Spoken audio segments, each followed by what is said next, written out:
ये कहानी एक 12 साल के लड़के से शुरू होती है जिसका नाम पेल है। पेल 7वीं क्लास में पढ़ता है। वह बाकी बच्चों जैसा नहीं है। जहाँ दूसरे बच्चे ग्रुप में रहते हैं, मस्ती करते हैं, वहीं ज्यादातर पेल अकेला रहता है। स्कूल में उसका कोई खास दोस्त नहीं है और शायद इसी वजह से शांत और थोड़ा अलग उतर रहता है। पेल की लाइफ में एक ही चीज है जो उसे खुश करती है, उसकी क्लास की लड़की अमांडा। पेल उसे बहुत पसंद करता है, यानी उस पर उसका क्रश है। अमांडा स्कूल की सबसे पॉपुलर लड़की है। पेल उसके लिए भीड़ में एक आम सा लड़का है जिस पर वह कभी ध्यान नहीं देती।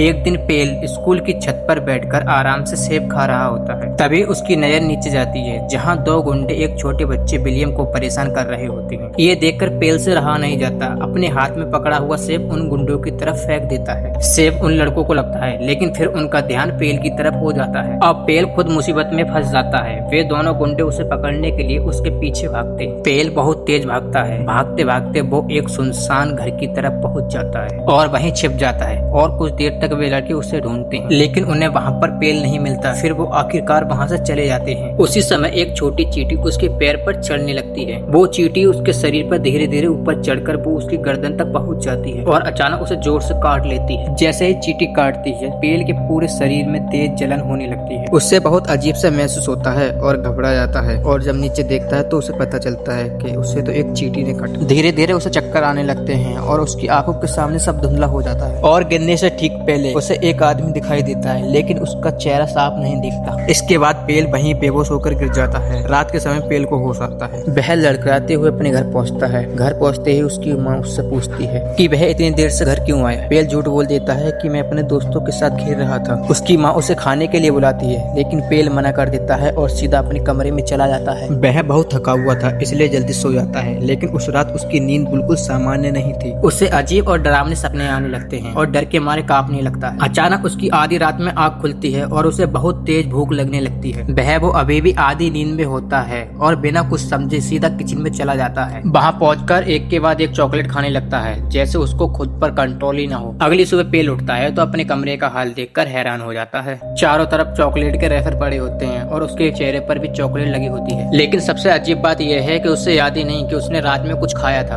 अब पेल को लगने लगता है कि उसके साथ कुछ गड़बड़ हो रही है। नाश्ते के समय जैसे ही दूध का डिब्बा उठाता है तो उसके हाथ पर वो चिपक जाता है। पेल घबरा जाता है क्योंकि उसे वो छोड़ा नहीं पाता। फिर वो अपने पिता को बुलाता है। उसके पिता किसी तरह डिब्बा उसके हाथ से अलग करते हैं, लेकिन पेल अब बहुत डर जाता है। लेकिन वो नॉर्मल देखने की कोशिश करता है। फिर वो एक गिलास उठाता है। फिर वो इतनी तेजी से गिलास पकड़ता है कि वो गिलास उसके हाथ में ही टूट जाता है। अब पेल को साफ समझ आने लगता है कि उसके अंदर कुछ बदल चुका है। उसे सुपर पावर मिल गई है। ये पावर उस चींटी के काटने से मिली है। अब उसे एहसास होने लगता है कि उसकी ये पूरी जिंदगी बदलने वाली है। फिर सीन कट होता है और हमें पेल का स्कूल दिखाया जाता है, जहाँ पूरी क्लास फिजिकल एक्टिविटी सेशन के लिए तैयार हो रही होती है। टीचर सब बच्चों को एक्सरसाइज करा रहे होते हैं और साथ ही बेसिक फाइट मूव सिखा रहे होते हैं। शुरुआत में पेल हमेशा की तरह थोड़ा कमजोर दिखाई देता है। वह मूव्स भी नहीं कर पाता, लेकिन अचानक कुछ बदलता है। जैसे ही पेल की बारी आती है, वो जोरदार पंच मारता है। उसका वार इतना ताकतवर होता है कि टीचर पीछे जाकर जमीन पर गिर जाते हैं। पूरा क्लासरूम एकदम शांत हो जाता है और सबके चेहरे पर शौक दिखाई देता है, क्योंकि जो पेल अभी तक सबसे कमजोर लग रहा था, उसने एक ही झटके में टीचर को गिरा दिया। वहीं खड़ा विलियम, जिसे पेल ने पहले बचाया था, ये सब ध्यान से देख रहा होता है। स्कूल खत्म होने के बाद विलियम सीधा पेल के पास आता है और बिना घुमाए फिराए सीधा पूछता है, सच सच बताओ कि तुम्हारे पास कोई सुपर पावर है? पेल थोड़ा घबरा जाता है और तुरंत मना कर देता है। वे कहता है कि बस सब कुछ एक एक्सीडेंट था, लेकिन अंदर ही अंदर वो खुद जानता है कि वो अब नॉर्मल नहीं रहा। उसी दौरान पेल की नजर एक दूर खड़े आदमी पर पड़ती है और उसे देखकर उसका दिल दहल जाता है। ये वही रहस्यमय आदमी है जिसे उस दिन बेहोश होने से पहले देखा था। वो आदमी बस उन्हें खड़ा होकर घूरने लगता है। ये देखकर पेल को काफी डर लगने लगता है। वो बिना कुछ बोले वहाँ से जल्दी जल्दी निकल जाता है और अपने घर की तरफ सीधा चला जाता है। वही आदमी एक पुराने घर में बैठा होता है और आराम से अखबार पढ़ रहा होता है। अखबार में एक बड़ी फार्मास्यूटिकल कंपनी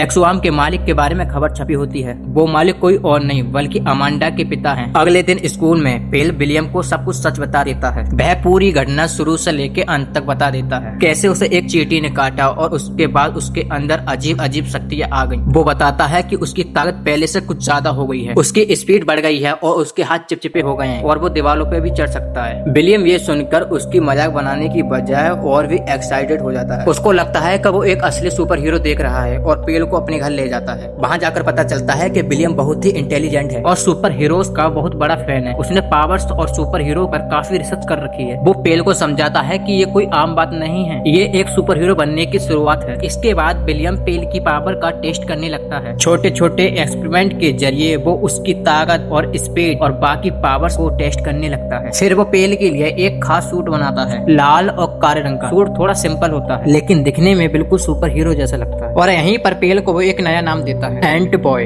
अब पेल बिल्कुल साधारण लड़का नहीं रहा, अब वो बन चुका है एंट बॉय। पेल को अपनी पावर यूज करने के लिए बहुत सारी एनर्जी चाहिए और इसके बाद विलियम पेल के सूट को और भी अच्छा बनाता है। एक शाम अमांडा अपने घर पे अपनी छोटी बहन ईडा के साथ होती है। सब कुछ नॉर्मल चल रहा होता है, तभी एक अजनबी आदमी उसके घर में घुस जाता है। अमांडा डर के मारा चीख उठती है। ईडा उसकी तरफ दौड़ती है। इससे पहले ही वो अमांडा को पकड़कर अपने साथ ले जाता है। अब मामला बहुत सीरियस हो चुका होता है। अगले दिन स्कूल में पेल को कुछ अजीब लगता है क्योंकि अमांडा उसे कहीं दिखाई नहीं देती। पूरा स्कूल पूरी क्लास छान मारता है लेकिन अमांडा का कोई पता नहीं चलता है। ये बात उसे अंदर से बहुत परेशान करने लगती है। उसी दिन लंच में स्कूल में हड़कंप मच जाता है। सभी बच्चे चीख रहे होते हैं और ऊपर की तरफ इशारा कर रहे होते हैं। पेल देखता है और देखता है कि एक लड़का बिल्डिंग के किनारे लटका हुआ है। उस लड़के को बचाने के लिए वो दीवार पर चढ़कर छत पर पहुंच जाता है। जैसे वो वहां पहुंचता है तो उसे एक बड़ा झटका लगता है। वो कोई असली लड़का नहीं होता बल्कि एक डमी पुतला होता है। और वहीं अमांडा की बहन ईडा खड़ी होती है। असल में ये सब उसकी एक प्लानिंग थी ताकि वो एंट बॉय को बुला सके और उससे बात कर सके। इसके बाद ईडा अपना फोन निकालती है और पेल को वीडियो दिखाती है। ईडा जो वीडियो दिखाती है उसे देखकर पेल के पैरों तले जमीन खिसक जाती है।